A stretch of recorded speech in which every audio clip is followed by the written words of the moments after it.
Well, hey folks, how y'all doing? Welcome back in, old man. Yeah, we're talking the Weber Smoke Fire today. What should Weber do with it? Folks, I'll tell you what. This is what they should do. My name's Tom Horseman. I've got a YouTube channel. I've been cooking on pellet grills for over 5 years now, folks. And I am personally offering to help Weber fix this problem on the Weber Smoke Fire. I tell you what, instead of complaining about all the problems with it, let's take a look. And I tell you what, I got some solutions for you, Weber. Keep on watching. All right, so this is from Weber's own website there. The proof is in the engineering, and you get a little bit of a cutout view of some of the issues here.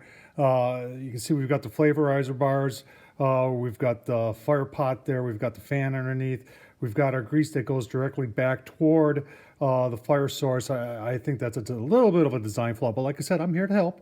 You've got the auger, you've got the pellet hopper that the angle's maybe just a little bit too shy. It's not steep enough to get those pellets to drop. But, you know, from the people I've watched cook on it, you know, their claim of 600 degrees, that is true.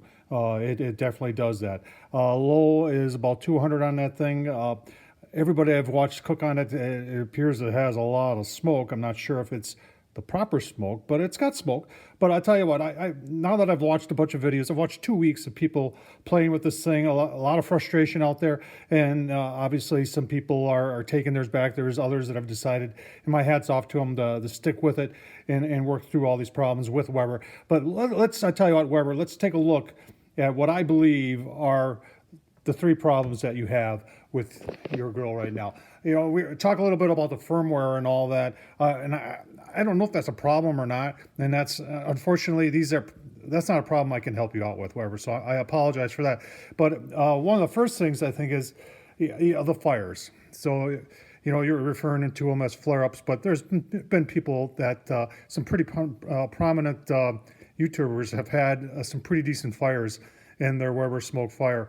I honestly believe there's an opportunity here for Weber. Remember when Coke came out and got rid of the original Coke and had their new formula on that, and how big that failed?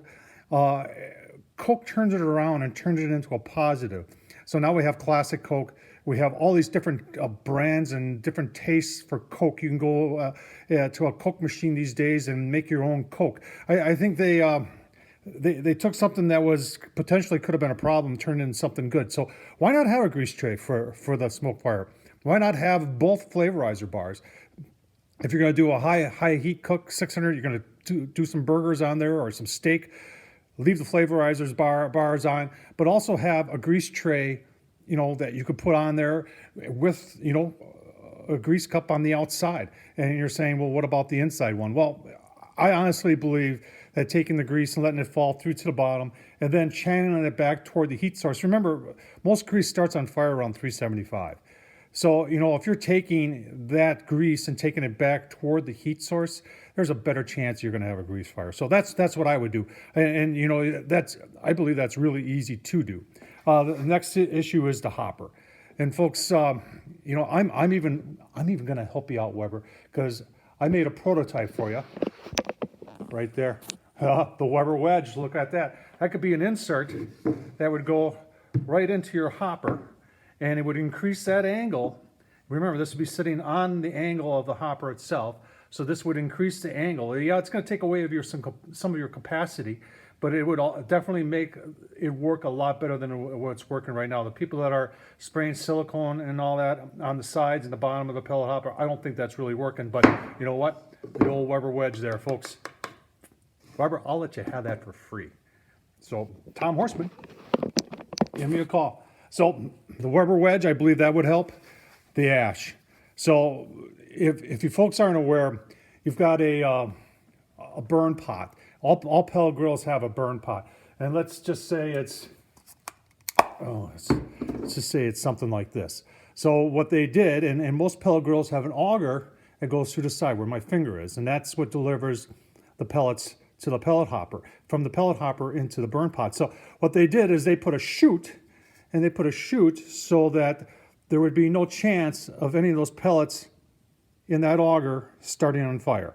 I think it's a great idea, and hats off to Weber for coming up with that one. There's been some other pellet grills that have done that over the years. I think Yoder is one of them that has had that little a short slide that goes down into the fire pot. But what they did then is they created another problem, because on most pellet grills, not only do you have an auger, but you're also blowing the air through into the burn pot that way. Remember, that forced air, oxygen, is what's making your fire. So when you need that thing to get to 600 degrees, that fan's got to be pumping a lot of air. So what they did is they put slots in the bottom, and they're saying that the ash falls through there, but that's also where the air is coming up and keeping that flame going like a blowtorch when you want it to get to like 600 degrees. So the only thing I can think down there is, through all your firmware updates, if that fan is controllable by speed, it's a DC fan, I'm assuming, that you should be able to slow it down with a firmware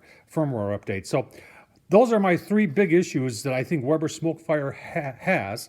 And like I said, Weber, my name's Tom Horseman. I'm offering to help you out. Heck, you know, I'm almost close to buying one and bringing it home and doing modifications to show you what else can be done. I'd work on that hopper, and I would build an extension to that hopper, and I would put the Weber wedge in there.